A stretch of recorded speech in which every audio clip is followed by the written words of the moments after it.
Salut les internautes, bienvenue à cette nouvelle capsule qui va vous révéler des informations importantes et très utiles sur la plateforme de création ou d'édition de formulaires.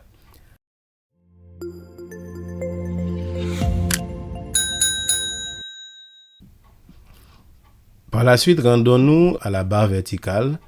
C'est une barre qui permet d'ajouter des éléments à certaines positions, je peux dire, là, de votre formulaire. Donc, ainsi, vous avez le plus qui permet d'ajouter une question.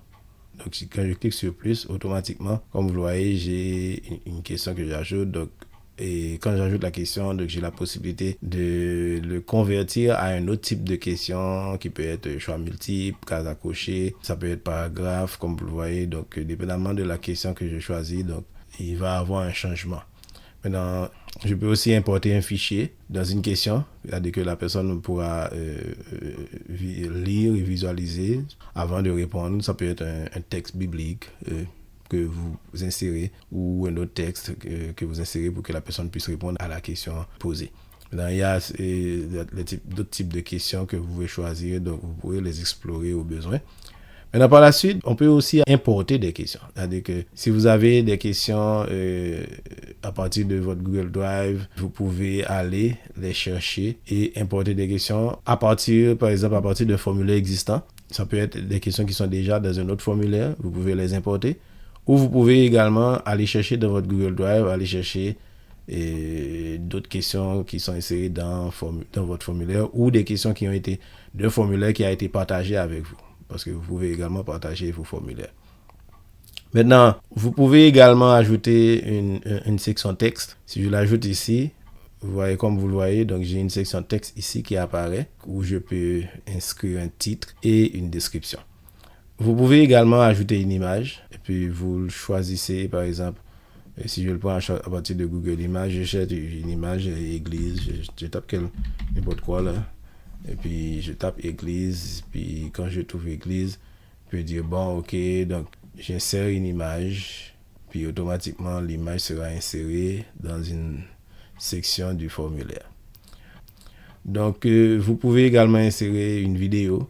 Une vidéo, ça peut être une vidéo à partir de YouTube que vous pouvez... si je tape une vidéo à partir des vidéos qu'on a sur YouTube, on peut les chercher. Puis à ce moment-là, je ne l'ai pas trouvé malheureusement. Si je tape @techegg,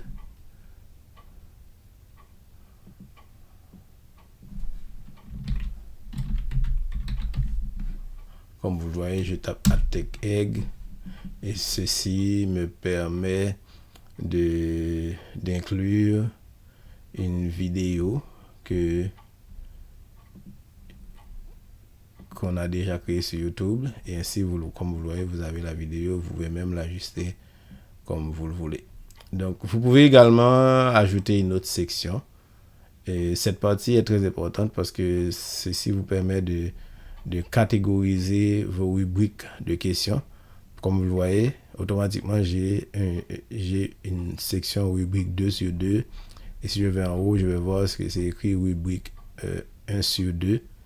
Donc là, vous avez des rubriques. Mais faites attention parce que et surtout si vous voulez effacer votre rubrique, de ne pas, ce serait mieux d'aller avec le bouton annuler si vous voulez effacer ou de vous assurer que, par exemple, vous avez déplacé votre question dans la rubrique précédente. Si je prends un exemple, si je fais supprimer la section. Qu'est-ce qui va se passer? La section va être supprimée au complet.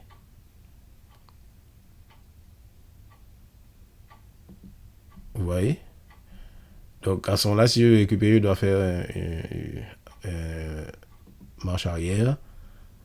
Ce que je peux faire aussi, je peux prendre les questions qui sont dans cette rubrique, je peux les déplacer vers l'autre rubrique avant d'effacer la section. Donc, c'est très important. Si vous créez des rubriques, assurez-vous que vous les avez créées avec l'autre. Ou vous pouvez également choisir l'option fusionner avec l'élément supérieur. À ce moment-là, qu'est-ce qui va se passer? Il va annuler la rubrique qui était en bas, et puis automatiquement, les questions vont être fusionnées à la section antérieure. Donc, il y a plusieurs façons, mais comme je le souligne, si vous avez des rubriques, faites très attention aux questions qui sont liées à votre rubrique avant de l'effacer. Merci d'avoir regardé cette capsule, espérant qu'elle vous a été d'une grande utilité. Je vous invite à vous abonner et aussi à liker et partager cette vidéo pour faire découvrir ces outils utiles à vos connaissances. À bientôt et que Dieu bénisse votre ministère.